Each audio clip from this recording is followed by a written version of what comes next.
مجھے بتائیں نا کہ جب ہم بیٹے یا بیٹی کا رشتہ دیکھنے جاتے ہیں تو بیٹے والے ہوں تو پہلا سوال کیا کرتے ہیں؟ جی کڑی کنا پڑھی ہوئی ہے جی، روٹی شوٹی پکا لیندی ہے جی، کپڑے بھی سلائی کر لیندی ہے، اور اگر کوئی ٹیچر مل جائے ہم کہندے جی واہ واہ سانو رشتہ بڑا چنگا ملیا۔ اور بیٹی والے جا کر کیا پوچھتے ہیں؟ جی لڑکا کیا کماتا ہے جی، اس کی آمدنی کتنی ہے، نشہ نوشہ تو کوئی نہیں کرتا۔ مجھے بتائیں آج تک کبھی کسی لڑکے والے نے جا کر یہ پوچھا ہے جی آپ کی بیٹی 5 نمازیں پوری پڑھتی ہے کہ کوئی نہیں پڑھتی؟ کبھی کسی نے جا کر یہ پوچھا ہے جی ہم آپ کی بیٹی نے ہمارے گھر کی بہو بننا ہے، کیا وہ نبی پاک پہ درود پاک پڑھتی ہے کہ نہیں پڑھتی؟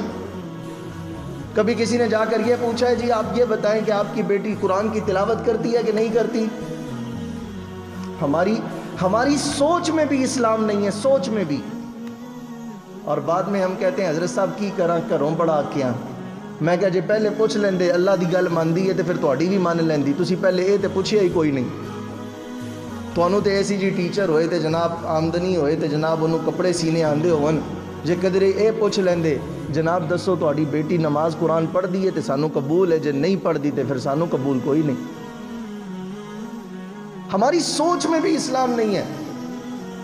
نتیجہ کیا ہے؟ ہم تو ان بزرگوں کے ماننے والے ہیں کہ جناب 3 سال کی عمر ہے، 3 سال کی عمر ماں لے کر چلی گئی قاری صاحب کے پاس، کہا قاری صاحب قرآن پڑھائیں۔ انہوں نے کہا بیٹا پڑھو الحمدللہ رب العالمین، پورے 14 سپارے زبانی سنا دیے،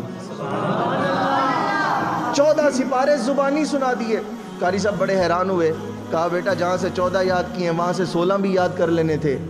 انہوں نے کہا قاری صاحب میری والدہ کو آتے ہی 14 تھے، اگر پورے 30 آتے تو آپ کو 30 ہی سنا دیتا۔ اگر مائیں دیندار ہوں گی تو ان سے پیدا ہونے والی نسل بھی دیندار ہوگی۔ ہماری اپنی سوچ میں دین نہیں ہے۔ مجھے بتائیں ہر بندہ چاہتا ہے اس کی اولاد نیک ہو، تو بھائی گود ماں دی درسگاہ پہلی اتھوں پتر دا نسب العین باندھا، اولاد نے کس راستے پہ چلنا ہے اس کا فیصلہ ایک ماں کرتی ہے۔ اور اگر ماں کی سوچ میں دین نہیں ہے، پہلے مائیں ہوتی تھی جو اپنے بچوں کو لوریاں بھی دیتی تھی تو جناب رسول پاک کی نعتیں سناتی تھی۔